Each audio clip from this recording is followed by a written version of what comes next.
अगर मोदी आने वाला होता तो ये मोदी रसातल में नहीं गिरता, ये विनाशकाले विपरीत बुद्धि नहीं होती।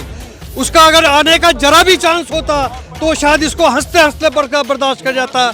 लेकिन स्वतंत्र पत्रकारों की छोटी सी आवाज़, जिनके कुछ लाख सपोर्टर्स हैं, सब्सक्राइबर हैं, करोड़ों नहीं है, लाखों नहीं है, उसके बावजूद भी वो आवाज भी इन्हें बर्दाश्त नहीं हो रही। जो व्यक्ति ये कहता था कि ना खाऊंगा ना खाने दूंगा, नहीं सहेंगे भ्रष्टाचार अब की बार मोदी सरकार, ये जो नारे लगाने वाले नकली राष्ट्रवादी लोग थे वो नग्न हो चुके हैं जनता की नजर में। 2024 के संभावित परिणाम से ये अभी से घबराए हुए हैं। अब ये 5 राज्यों के जो चुनाव आज घोषित हुए हैं, उसी में जनता की नब्ज का पूरे देश को पता चल जाएगा। ये 5 राज्य भारतीय जनता पार्टी बुरी तरह से हारने वाली है। उसी संभावित परिणाम की भूमिका ये बना रहे हैं कि किस तरह से इस माहौल को शायद सोशल मीडिया पत्रकारिता के गले को घोंटकर इस तबाही को, इस संभावित हार को टाला जा सकता है, ऐसा उनका सोचना हो सकता है। लेकिन सही मायने में ये कोई काम आने वाले नहीं हैं, उनकी हार अवश्यम भावी है। Social media versus main so called Modi media की बात कर रहे हैं। आज इजराइल और फिलिस्तीन के बीच में झगड़ा है, किस तरह से इन्होंने अपने पत्रकार रातों रात वहां भेजने का प्रोग्राम बना लिया और अपने ही देश मणिपुर में हमारे महिलाओं का नग्न प्रदर्शन कराया जाता है, सड़कों पे घुमाया जाता है, एक व्यक्ति के जिंदा जलाए जाने का वीडियो प्रचारित होता है। लेकिन इन्हें फुर्सत नहीं है कि मणिपुर की जनता के पास जाके उसके दुख दर्द को समझ सके। ये कौन सा विकास हो रहा है? हमारा विकास हो रहा है बेरोजगारी का, विकास हो रहा है गरीबी का।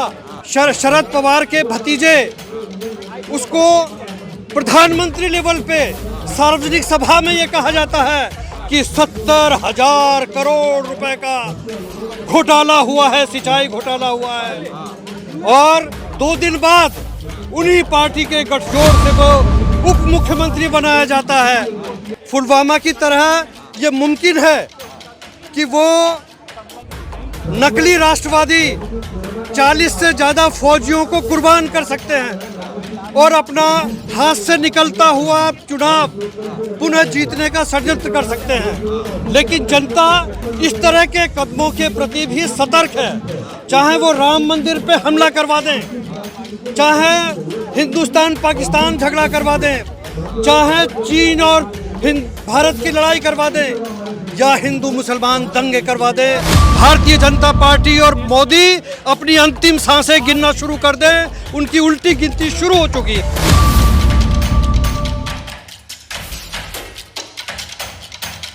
सर, सोशल मीडिया के पत्रकार पर ईडी के छापे लग रहे हैं, क्या कहेंगे? विनाशकाले विपरीत बुद्धि, इनका खात्मा होने वाला है। ये इतने बौखला गए हैं अपनी अवश्यम भावी हार से कि इन्हें समझ नहीं आ रहा है कि जनता का गला कैसे घोटा जाए। उसे इन्हें लगता है कि हमने मेन स्ट्रीम मीडिया को मैनेज कर लिया है, उनके मालिकों को खरीद लिया है, पूरे मीडिया को अंबानी और अडानी से खरीदवा दिया है। लेकिन ये सोशल मीडिया बाकी रह गया है। अगर हम इसका भी गला घोट दें तो हम जनता की आवाज़ को दबाने में कामयाब हो जाएंगे। लेकिन वो गलत फहमी में है। जनता का जागरूकता का स्तर इतना हो चुका है कि अब इनकी कोई चाल कामयाब होने वाली नहीं है। इनका खात्मा अवश्यम भावी है। भारतीय जनता पार्टी और मोदी अपनी अंतिम सांसें गिनना शुरू कर दें, उनकी उल्टी गिनती शुरू हो चुकी है। क्या 2024 को कमजोर किया जाता है क्या इलेक्शन को लेकर? 2024 के संभावित परिणाम से ये अभी से घबराए हुए हैं। अब ये 5 राज्यों के जो चुनाव आज घोषित हुए हैं, उसी में जनता की नब्ज का पूरे देश को पता चल जाएगा। ये 5 राज्य भारतीय जनता पार्टी बुरी तरह से हारने वाली है।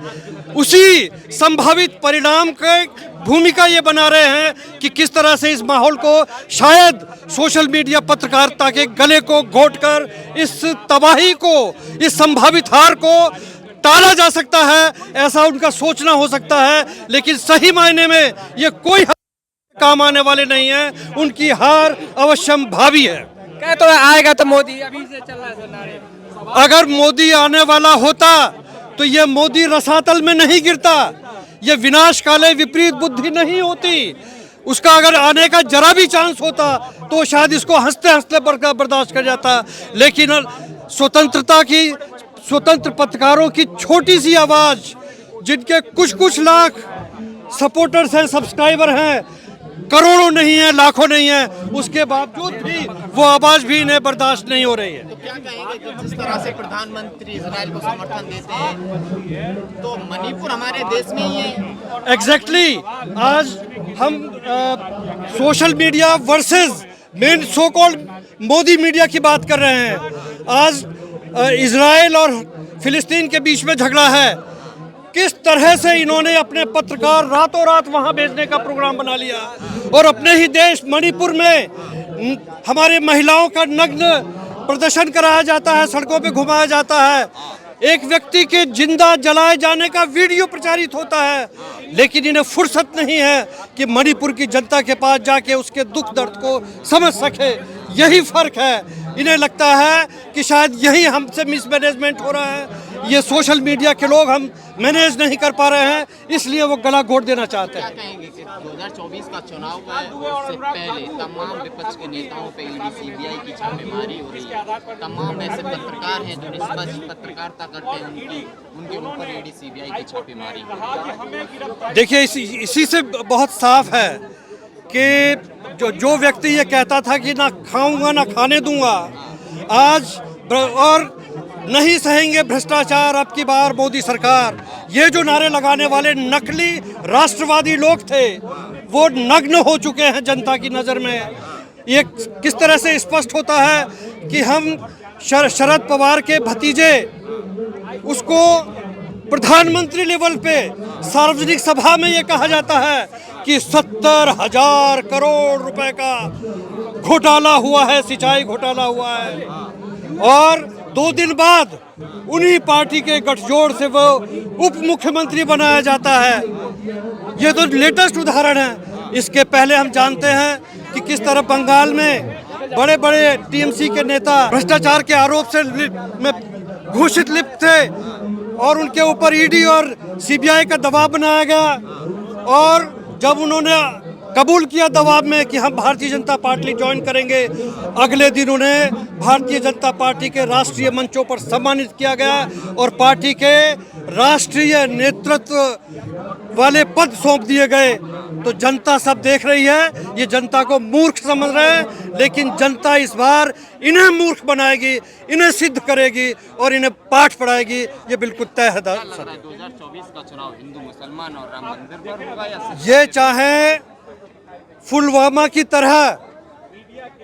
की तरह ये मुमकिन है कि वो नकली राष्ट्रवादी 40 से ज़्यादा फौजियों को कुर्बान कर सकते हैं और अपना हाथ से निकलता हुआ चुनाव पुनः जीतने का षड्यंत्र कर सकते हैं। लेकिन जनता इस तरह के कदमों के प्रति भी सतर्क है। चाहे वो राम मंदिर पे हमला करवा दें, चाहे हिंदुस्तान पाकिस्तान झगड़ा करवा दें, चाहे चीन और भारत की लड़ाई करवा दें, या हिंदू मुसलमान दंगे करवा दें, इनकी कोई चाल कामयाब होने वाली नहीं है। ये चालें तब कामयाब होती हैं जब हम सिर्फ भावना में बहकर डिसीजन करते हैं और हम तथ्यों को नकारते हैं। इस बार जनता पूरी तरह तथ्यों पर नजर रखे हुए है। जी, प्रधानमंत्री का विकास पसंद नहीं आ रहा है क्या? ये कौन सा विकास हो रहा है?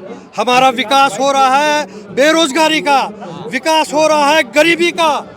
वो पहले जितने थे उससे और विकराल होते जा रहे हैं। ये विकास हो रहा है दोस्तों। चंद ऊंची इमारतें और चौड़ी सड़कें विकास नहीं होता है। विदेशों में मोदी का नाम होता है, मोदी का डंका उसका भंडाफोड़ हो चुका है। जिस तरह से न्यूयॉर्क टाइम्स ने वो इंडियन डायस्पोरा का भंडाफोड़ किया है और वो कहा है कि विदेशों में जो मोदी के नारे लगाने वाले लोग थे वो आपके पूंजीपतियों के द्वारा, मोदी परस्त पूंजीपतियों के द्वारा पैसे देकर इकट्ठे किए जाते थे। उनके यूके से टिकट खरीदवा के यूएसए लाए जाते थे, यूके में प्रोग्राम है तो यूएसए से ले जाके यूके में ले जाए जाते थे, और एक नकली माहौल पैदा किया जाता था मोदी के पक्ष में, कोई मोदी नहीं हो रहा। सही मायने में वहाँ विशाल विरोध प्रदर्शन किए जा रहे हैं। मोदी की मीडिया उनको कवर नहीं करता है, विदेशी मीडिया उनको कवर करके उनको खूब विस्तार से उनकी खबरें दे रहा है। मोदी ने इजराइल को समर्थन दिया है और मीडिया में चल रहा है कि मोदी ने इजराइल को समर्थन दिया है, कितना अच्छी बात है, क्या कहेंगे इस बात पर? देखिए, दो विदेशी ताकतों में लड़ाई हमारा कंसर्न नहीं हो सकता है। इंसानियत के नाते हम युद्ध के खिलाफ हैं। युद्ध विभीषिका लाती है, किसी भी जनता के लिए युद्ध बेहतर परिणाम नहीं लाता है। तो हम युद्ध के पक्ष में नहीं है और हम हमेशा से भारत की जनता, फिलिस्तीन की जनता का समर्थन करती रही है। हमें वो स्टैंड जारी रखना चाहिए। इजराइल परस्त होना भारत की विदेश नीति में एक परिवर्तन है जो नहीं होना चाहिए था। ये एक सर्वसम्मत विदेश नीति से हटना है, इसका हम समर्थन नहीं करते।